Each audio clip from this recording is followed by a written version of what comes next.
Chapter 2 of financial accounting subject is regulatory framework. In this chapter, we are going to talk about the regulatory system, and we are also going to talk about IASB. The overview of the chapter is all about IRSF, International Financial Reporting Standards Framework, and we are going to talk about IFRS Accounting Committee. We are going to talk about International Accounting Standards Board, IASB. We are going to talk about IFRS Interpretation Committee and how IASB issues International Financial Reporting Standards. How are your financial statements produced? Your financial statements are produced by your managers to show what is the financial performance over a period of time. So, to ensure that the financial statements are representing a true and fair view, the regulatory framework ensures that they are prepared in a specific set of rules and conditions, and those are your IFRS, International Financial Reporting Standards. For ACCA, we would look at IFRS. In other countries, for example in US, they look at US GAAP, and in India we have India GAAP and also called as now Ind AS, Indian Accounting Standards. So these standards are to be followed by the companies when they are preparing their financial statements, because if the regulatory frameworks are established in a way such that if the financial statements are prepared according to the rules and regulations of this International Financial Reporting Standards, then it would show that there is a true and fair picture for this financial statements. A system of regulation is necessary to ensure that the financial statements are produced with high standard and comparable across different companies.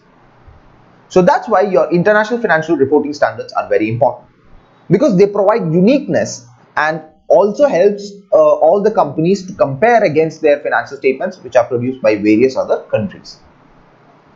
It will also have a comparability across different countries, and they will be produced with high standards. So these regulatory framework ensures that the financial statements the company produces are with high standards and they are comparable with different other countries. And what does this regulatory system do? They influences upon the financial accounting. They form the national law. They form and content of accounts may be regulated by the national legislation for a fair presentation. They produce the accounting standards. So the regulatory system of ACCA, they produce the accounting standards, which are the IFRS is produced by IASB, International Accounting Standards Board. Accounting concepts and individual judgment can lead to subjectivity, and accounting standards are developed to address the subjectivity. So how each person reads the accounting concept might be different. So if I am a manager, if I look at the accounting concept, I might read it in a different way than any other person. So these standards are developed to ensure that that subjectivity is eliminated and there is a common platform or a common concept that is enabled for everyone to follow. GAAP are generally accepted accounting principles which are drawn from local company law, accounting standards, statutory requirements in other countries and stock exchanges. So these generally accepted accounting principles, GAAP, if they follow the accounting principle by any company, which means they are following the standards or local authorities and favoring the stock exchanges and various other governing framework for that particular country. What is IASB? IASB, International Accounting Standards Board, their main agenda is to develop IFRS, International Financial Reporting Standards. The parent entity of IASB is IFRS F, which is your International Financial Reporting Standards Foundation.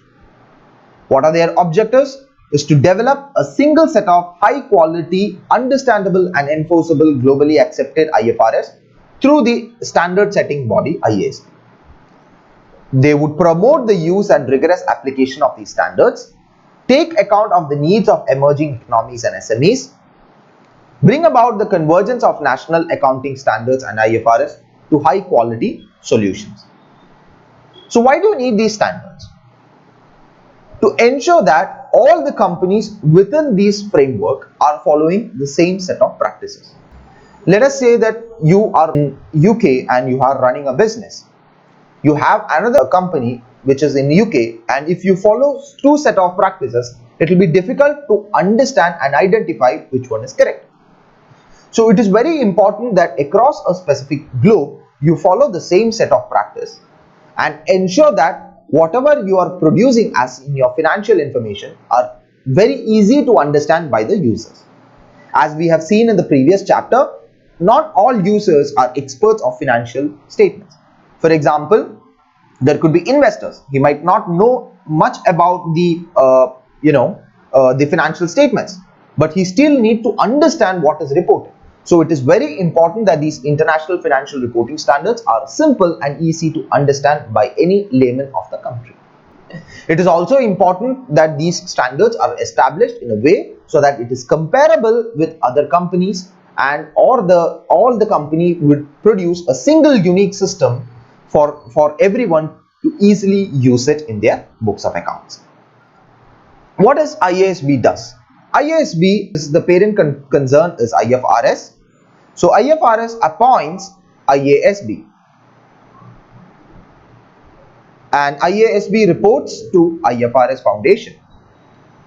And what does IASB does? IASB issues IFRS standards, International Financial Reporting Standards.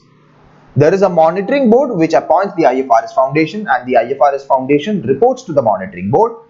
There is a separate set of council which is your IFRS Advisory Council, which advises the IASB on issuing these standards. There is also IFRS Interpretation Committee which reports to IASB to ensure that whatever the standards they have issued, IASB has issued, they interpret these financial reporting standards and ensure that it is reaching to the end goal and whether any amendments are required or not.